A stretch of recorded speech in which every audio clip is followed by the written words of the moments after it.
प्रशासन को भाई थोड़ा मोबाइल बंद कर दीजिए, माइक नहीं लगा ना, 5 मिनट सुन लीजिए जिससे आप लोगों के लगे।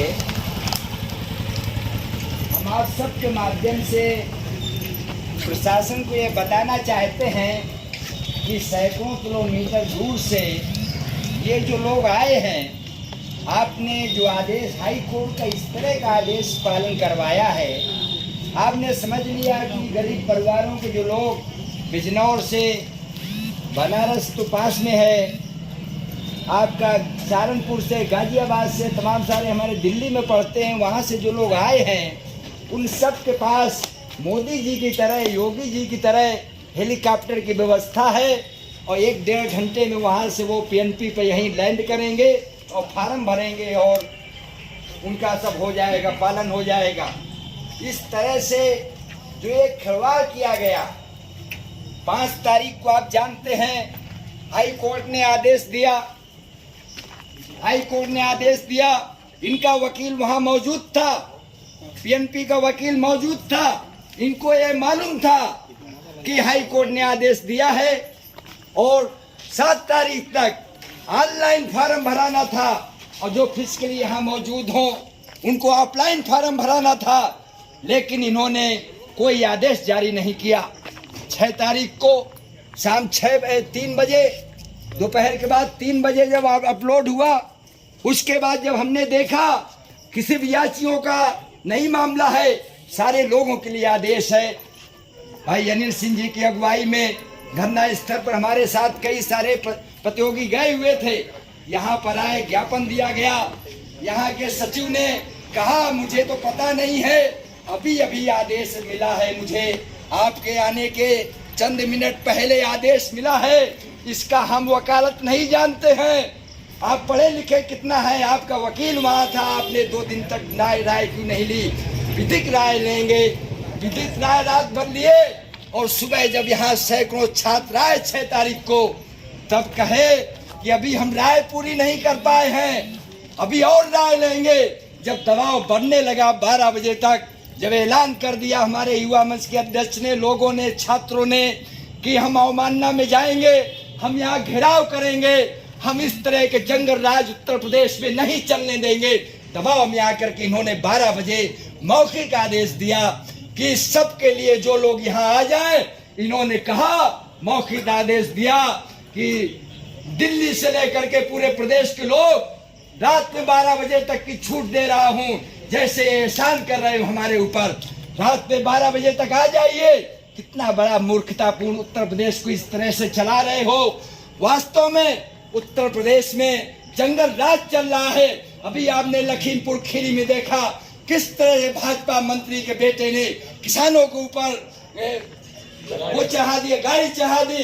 किस तरह से भाजपा सांसद ने हरियाणा में गाड़ी चढ़ा दी, आज या कल की बात है। इसी तरह से गुंडा राज, माफिया राज पूरे प्रदेश में है और योगी जी कह रहे हैं माफिया विदेश भाग गए हैं, माफिया दूर प्रदेश छोड़ गए हैं, माफिया लोग सरकार चला रहे हैं। इनके लिए नियम कानून का कोई मतलब नहीं है। हम ये बताना चाहते हैं, 38 दिनों से हमारे छात्र, हम लोग रोजगार के सवाल पे 5 लाख का प्रदेश में खाली है और उत्तर प्रदेश की सरकार कह रही है कि 5 लाख सरकारी नौकरी दिया है हमने। उत्तर प्रदेश की सरकार बता रही है कि 5 करोड़ रोजगार दिया है। ये जो झूठा प्रचार हो रहा है, हम एक रोजगार के सवाल पे 38 दिन से बैठे हुए हैं, अनशन पे बैठे हुए हैं, लेकिन योगी सरकार सुन नहीं रही है। हम कहना चाहते हैं योगी सरकार को, मोदी को, भारतीय जनता पार्टी को, लोगों को, कि जिन लोगों को गुमराह करके अपने साथ कर लिया था, किसानों को, नौजवानों को, ये नौजवान तुम्हारे खिलाफ खड़ा हो गया तो तुम्हारी वही दुर्दशा होगी जो उत्तर प्रदेश में किसी जमाने में कांग्रेस की हुई और उसके बाद जो समाजवादी पार्टी की हुई, उसी तरह की दुर्दशा तुम्हारे साथ भी होगी आने वाले दिनों में। इसलिए अभी भी समय है, नौजवानों के साथ टकराना बंद कीजिए।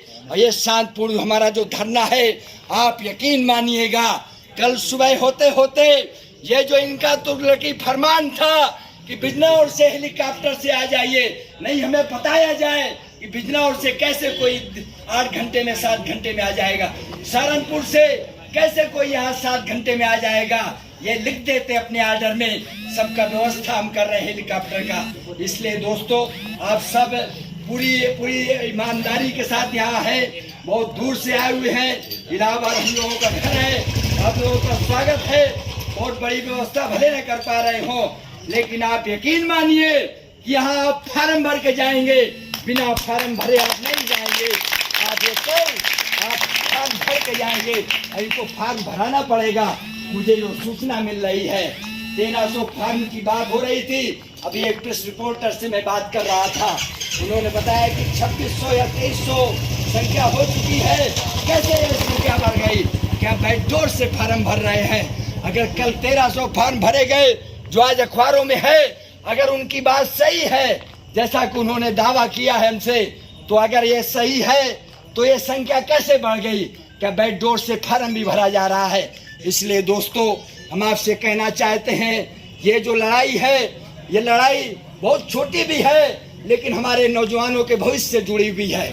नौकरी तो दूर की बात है, इस सरकार में फार्म भराने के लिए भी संघर्ष करना पड़ रहा है, जूझना पड़ रहा है। हमने पीईटी में देखा 20 लाख लोग बाहर हो गए, फार्म भरने की इजाजत लोगों को नहीं मिली। इसी तरह इसमें 50,000 से ज्यादा लोग वंचित हो गए हैं, उनको फार्म भरने की इजाजत नहीं मिली। जबरदस्ती एक कानून को, ये जानते हुए ये कानून बन चुका है, आप ये जबरदस्ती 50% लागू नहीं कर सकते। फिर भी जबरदस्ती उत्तर प्रदेश सरकार के आदेश पर पीएनपी ने ये गलत कानून बना दिया। हाई कोर्ट में जब डिफीट खा गए, फिर भी उसको किसी न किसी तरीके से उसको अपनी गलती स्वीकार नहीं कर रहे। इसलिए मित्रों, ये जो हमारी लड़ाई है, न्याय की लड़ाई है, और आप जो लोग यहाँ पर बैठे हुए हैं, जिस तरह से बैठे हुए हैं, इनके लाभी लग रहा होगा, इनके कानों में जू नहीं है लग रही, लेकिन आप मच्छर में आपको नींद आ जाएगी। आप यकीन मानिए, यहाँ मच्छर काट रहे हैं, गर्मी है, नींद आ जाएगी या नहीं आएगी।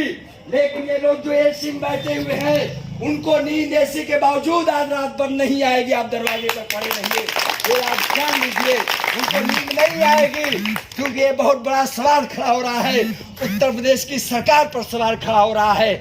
और इसलिए आपसे कहना चाहता हूं कि युवा मंच और पूरा इलाहाबाद का छात्र समुदाय आपकी इस लड़ाई में साथ में है। आप लोग अकेले मत समझिए, आप लोग, आपके साथ पूरा समुदाय है और इस लड़ाई में साथ रहेगा, और किसी भी कीमत पर फार्म भर के ही आपको जाना होगा। धन्यवाद। इंकलाब जिंदाबाद। बुलवाइए इन लोगों को।